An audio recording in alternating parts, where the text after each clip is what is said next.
आङो फोरोंगिरि मावनानै दिनै आजिरा लानाय दिनैनि बे समा दा आं खोब दुखु मोनदों, आबेगिक जादों आङो गोसो गोरबोआव।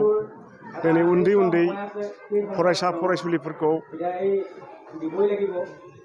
दिनै माब्रै नागारनानै थांगोन, आंनि गोसो गोरबोआव गोबां माने दुखु मोनदों। दा दिनै बे मेलाव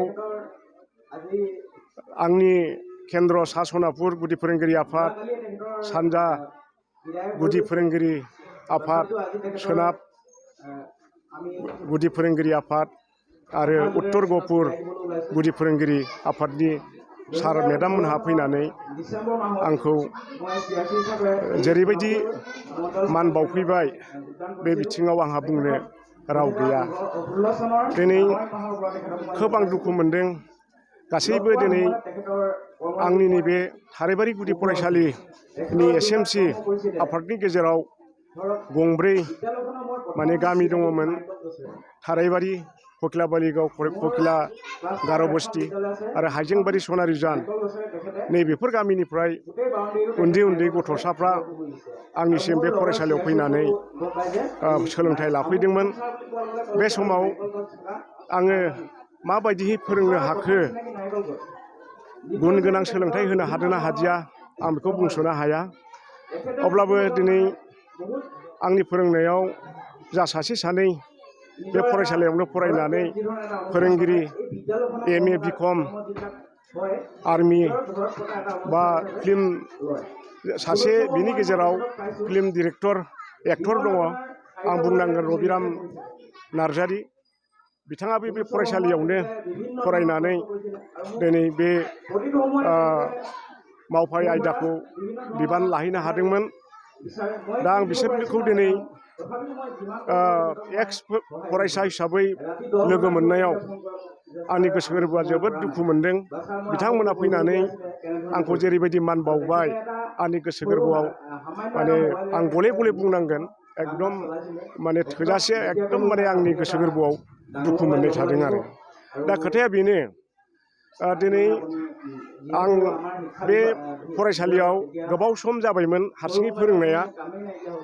लोगो फोरोंगिरि सासे दङमोन, बिथांखौ माने जोंनि बर' फोरोंगिरि जिहेथु जोंनि फरायसालिफ्राव खोब खम, नैबे हिसाबै गुबुन फरायसालियाव माने बोसोरथाम बोसोरब्रै जाबाय होनगोन जे आं नैबे फोरोंगिरि थानाय समनिफ्रायनो, गोबाव समनिफ्रायनो आङो समाजजों जरित जानानै बिदिनो माने धोरोमनि बिथिङाव प्राइमारि लेभेल,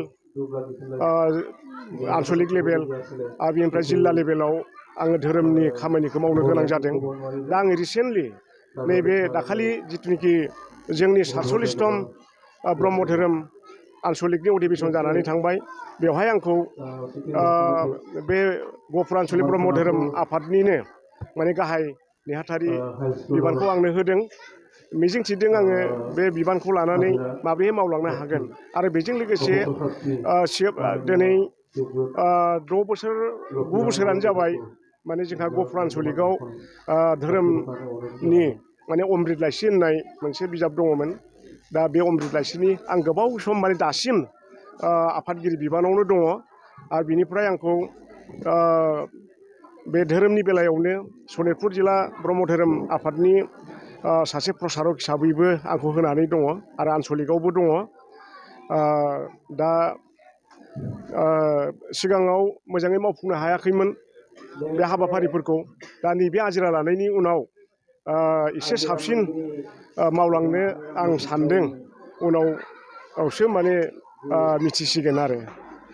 दा गिबि आजिरानि थाखाय माने गोबां बोसोर माने आं आफादगिरि बिबानखौ लानानै सामलायनो गोनां जादोंमोन आरो। बेनिफ्राय जोंनि बिस्वनाथ महकुमानि सासे आङो महकुमानि मेम्बारमोन आङो। आरो बे महकुमायावबो फोरोंगिरि माने जोंहा महकुमानि दङमोन, बेवहायबो मोनसे लाइसि दङमोन। बेवहाय आं बर' बिफाननि सासे नेहाथारिमोन आरो, बर' बिफाननि। दा बिदिनो माने आङो गोसोआव गैजोबा बेखिनिखौ गोसोआव थानायखौ आं बुंबाय आरो गोबां दंबावोमोन। गोजोन्थों। गोजोन्थों। गासैबो खौरांगिरि नोंथांमोननिसिम आं गिबि गिबियाव साबायखर बावबाय। नंगौ, जोङो दिनैनि नैबे जिथु थारायबारि गुदि फरायसालिनि नैबे जोंनि गाहाय फोरोंगिरि मानगोनां मुस्रि सुनेराम बसुमतारी सारनि बिदाय मेल, बे बिदाय मेलाव आं सासे बे फरायसालिनि बारग' फरायसा हिसाबै गोसोआव जोबोद दुखु मोनदों। मानो होननानै बुङोब्ला बे सारानो आंखौ उन्दैनिफ्राय फोरोंनानै आरो आंजों लोगोसे जोंनि ओनसोलनि गासै दरब्रै गामि दङ, जेरै थारायबारि, ककिला बालिगाव, गार' बस्ति आरो नैबे सनारिजान, बे मोनब्रै गामिनि गथ' गथायफोरखौ लानानै जोंनि नैबे गाहाय फोरोंगिरि सुनेराम बसुमतारी सारा गावनि लोगो फोरोंगिरिफोरखौ लाफादेरनानै जोबोद आदर्श गोनां, गुन गोनां, गावनि रोंगौसार गुनजों जोंखौ जोबोद मोजाङै फोरोंलाङोमोन आरो। दा बिनि फोरोंनायाव जोंनि बे गामिनिफ्राय गोबां गथ'फ्रा गोरों गोरा जाबाय। दिनै MA फरायबाय आरो बिदिनो BCom सासे दङ, ग्रेजुवेटआ साथाम साब्रैसो जाबाय। आङो सासे निजेनो बे सारनिफ्राय गुदि सोलोंथाइखौ लानानै आङो टेटआव पास खालामनानै 2012 मायथाइयाव आङो टेटआव LP स्कुलावनो सार बायदि सासे फोरोंगिरि हाबाखौ मोनबाय आरो साथाम आर्मि मोनहैबाय आरो सेन्ट्रेल आर्मियाव साथाम मोनहैबाय। दा बे बेलायाव जोङो सारनिसिम सुख'नो हायै जोंहा रोजा रोजा दाहार जानानै थाबाय। आरो बेजों लोगोसे आं नोंथांमोननि खौरां बिजोंनि गेजेरजों सारनिसिम साबायखर होनो सानो। बेनो जाहैबाय, सारा जोंखौ ओरैबायदि आदर्शजों फोरोंनानै दिनै गोग्गो देहायै बियो दिनैनि थारिखआव आजिरा लाबाय। थारमाने बियो बे फरायसालियाव थांनाय 1987आव जयेन जाफैदोंमोन। 1987आव जयेन जानानै बिनि साख्रिया 1994आव रेगुलार जादोंमोन।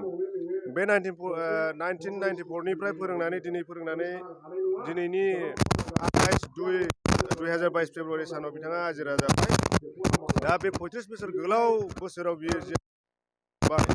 बियो गावनि फरायसानि अनगायैबो बारग'लांनाय माखासे फरायसाफोरखौबो जोबोद बोसोन होयोमोन आरो पजिटिभ थुलुंगा होयोमोन। बिनि आदर्शआ जेब्लाबो गोसोखांबाय थाथावथाव आरो जों जेब्लाबो बिथांखौ साबायखर होयो।